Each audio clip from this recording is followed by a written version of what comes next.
All right, so you'll see me with gloves on because it seems like in this grinding room, everything I touch, I ended up getting either metal or aluminum slivers in my hands. Um, so just kind of run through some of the stuff I do when I'm setting up for grinding chain. So this is a 325, and we got a few parts of the tooth here, cutter tooth, that we're gonna be interested in.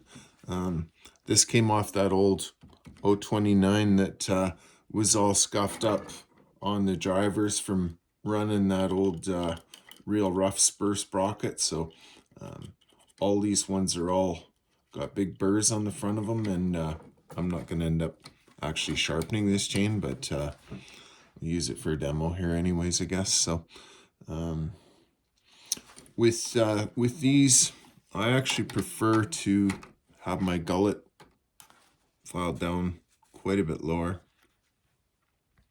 Let's see if I got something white here that we can put behind that. It does seem like they do have a bit of a hook that is forming on the tooth. We do want that. That hook helps us actually grab into the wood. Our raker or depth gauge on the front, we want to check that. I'm basically going through kind of what I do. And so when you're starting out, you do want to make sure that you use some kind of a gauge, just so that you can double check your depth and stuff. This one won't work very good on here because there's a flat bar behind it, but basically when we set it up, we want to see the raker or the depth gauge, the tip of it, kind of flush with whichever depth that we want to file to. So this is 30 thou and this one's 35. So I don't know if that's gonna even work, but basically if our depth gauge is sticking up through that too far, then we'd want to file it down. And normally a raker file has teeth on the two surfaces but not on the sides, and that way when you're filing, if you get close to your cutter on the next tooth, you won't dull that. So and then basically you just file across the top of it till you get to the height you want. When I hand file, I usually sharpen all my cutters, and then I'll go through and I'll just check a couple, and then count how many strokes that I take off with my raker file, and count that same number of strokes on the rest of my rakers, and I'm good. I don't use the depth gauge on all of them, and I guess to be fairly honest, I don't normally use it that often. I'll use it to check once in a while, and otherwise every 3 or 4 times I file my chain to sharpen the cutters, and I'll take the rakers down a stroke or two, and that kind of keeps you going. I have tried using the grinder to take rakers down because everything's kind of all set up, but it doesn't always work out real great. You can obviously adjust the height of your grinder, so it might be an option, but normally you have to really pay attention to the profile or shape of your stone, and it's just not going to work for those. So even if you use a grinder, you still have to hand file your rakers. And if you don't take those rakers down, it kind of doesn't matter how sharp your cutter teeth are. If that raker's sitting too high, what it does is basically prevents, we'll end up getting slivers probably. If that's sitting too high, it prevents the cutter tooth from basically getting any bite of the wood. as this goes down, it goes through, it regulates how much thickness the chip is going to be. And so if that's sitting up too high, then it basically prevents your cutter from actually taking anything off. And you'll feel that your chain will be bumping along in the cut, and you'll get really fine chips. But especially when it's bumping along, you'll feel that. A lot of my bigger chains for 24-inch and over, I use the skip tooth. That works really good for what I'm cutting in, and it also reduces my filing time significantly. So, but anyways, for what we're doing here, we'll kind of continue on. So, like I said, everybody's gonna kind of have their own magic number and stuff that works for them. A lot of the times, these gauges, and you're welcome to use whatever you find works for you as well.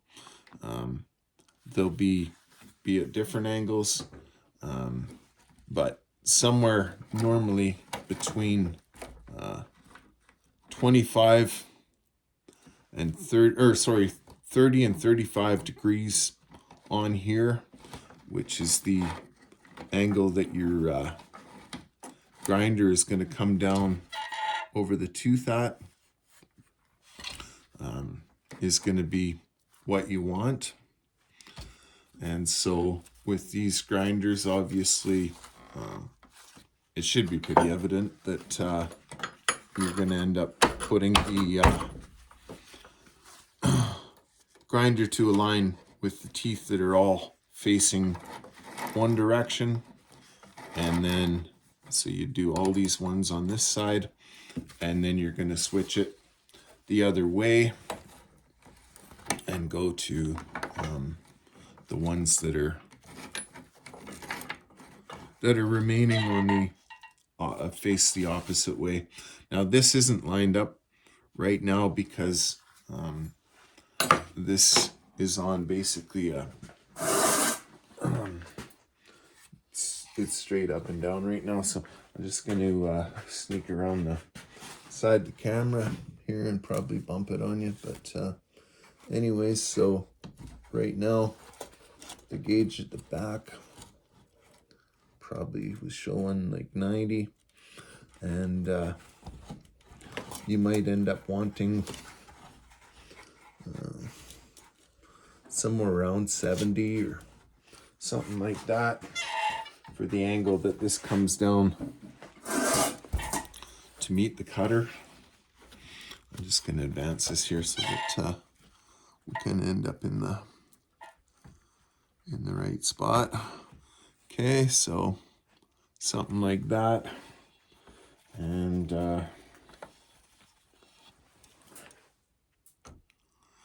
I'm just going to turn you guys a little bit. Hopefully it'll give you a better view of what we're looking at. Let's see if I can...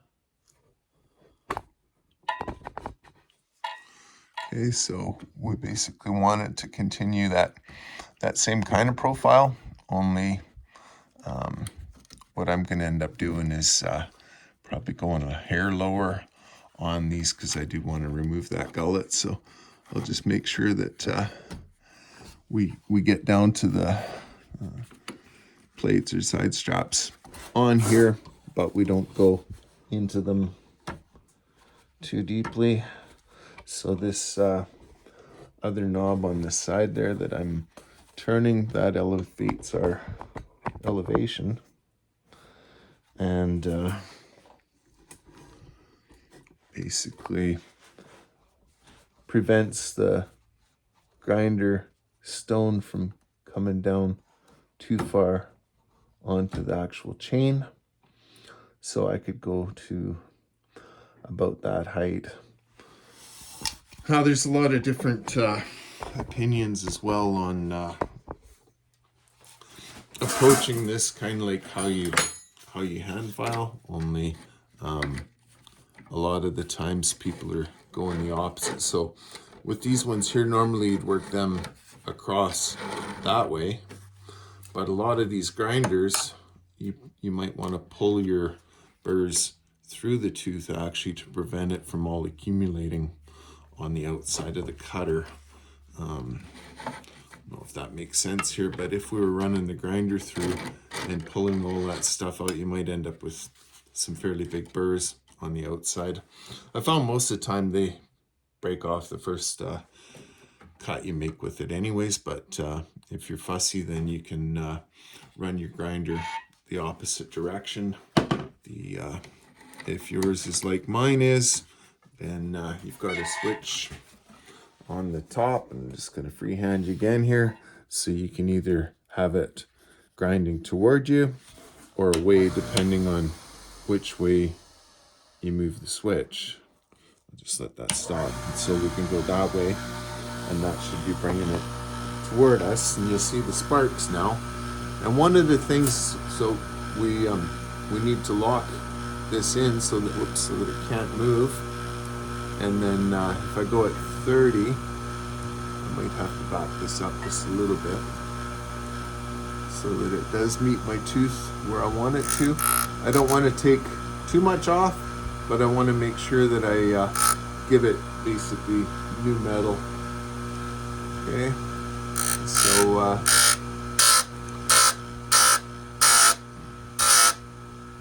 we'll just see what this is going to look like here. Okay, so something like that probably. And for those of you that watch Buck and Billy, or if you don't, get the gullet's kind of a motto, but basically that is where a lot of your initial cutting occurs as well. This is your working corner up on the top, and the tooth cuts both this way as well as this way. So that edge does need to be sharp. So I'd say I'm fairly happy with that profile on that tooth. And then, like I said, with a raker file, we'd probably have to go across it, because these rakers are really sitting high right now. They're basically level when you run the flat edge across them. So that quite often is something that does occur, but I can see that in the past they were pretty good about taking their rakers down. So just as you file the tooth back, as you keep coming back, that tooth gets lower and lower and lower as you come back. So you also need to take that raker down to end up with that same ratio or same clearance. All right. So yeah, what I usually do is I'll check my chains and look for, quite often if they're a hand-built loop, you'll have two teeth the same side, and so that's always a good spot to start. If you don't have that, sometimes you'll have an extra long gap between one set where they join the chain. If it is a factory loop that works out even, then I'll end up just using I usually use a blue paint pen and mark kind of where I start. And then I know that I've done all of the ones on this side, for example. So as you advance it, you'll go to your next one, pull it back in so it's tight. Do that one. And then when you've made it all the way around to the Bluetooth, then you'll switch your grinder angle and start again. One thing I want to do, and actually I'll kind of show you here, but we want to make sure, like I said, we're not taking too much off that tooth. I'll hopefully swing you here so that, like I was saying there, I've been having trouble with this camera not focusing for closer up stuff. But anyways, let's see here. So hopefully you can see kind of the tip of my finger there. What we wanted, oh, maybe it's getting blocked by that fender. I'll just pause you and try again here. Come on. Hey, it's Jim again. One thing I didn't cover, I guess, at the start of the video there was that there are different thicknesses of these stones for the grinders for doing chain with. So just check and see which one actually fits what you're trying to do the best, and make sure you're happy with it. Okay, good luck. Okay, so hopefully, bumped it there. You can kind of see that edge there where we're going to take some off. Might even be able to back it up just a hair. What I usually do is I'll look at all my teeth and try and figure out which one's the worst, and then with these grinders, you're going to end up taking off back to that same setting on all your teeth. So I didn't show doing that, but that's one other process there. Okay, so we just want to basically put new edge on, and then like I said, we're going to remove the gullet there as well. But that's kind of what we're doing. We want to make sure as well when we come down that we don't smoke that tooth. If you go too fast and take too much out, you superheat the tooth and it takes the temper out of them, and then they end up soft and they'll dull really quick on you. So that's quite often one of the reasons that some outfits stay away from these grinders. And the other tendency is that people take too much off their teeth and end up wearing through chains real quick too. So anyways, that's that. I'm gonna file this one or grind this one, but I'll shoot it away from the camera, so I'm not gonna eat it here. But we'll just look at taking it in stages so that we don't end up burning the tooth. And there are some grinders, I believe, that have water cooling, but obviously this isn't one of them. And I'll just lift that up so you can see we haven't got any real blue on there. There's a little bit of black on there, but a lot of these ones have that already. So I'll just move this and then advance it one more tooth and show you the difference. So I'll show you this tooth here before we do it. Okay, so a little bit of black just on the front there, but not much going on. And if I'm fast and hard on it, then you end up superheating that, and like it turned cherry red. I'll do one more here, and we'll just take a look at that, and you'll know for sure that it's taken the temper out of the tooth. I say freehand in here, but watch. Oh, well, I didn't really have enough to take off it. We'll do one more here. There, this one's got quite a bit of meat to come off. Okay, so if we go too fast, yeah, we just you'll get the cherry red on there, and you know for sure then that it's basically taking all of the temper out of the tooth. Okay, so what I try to do is do it in kind of small steps.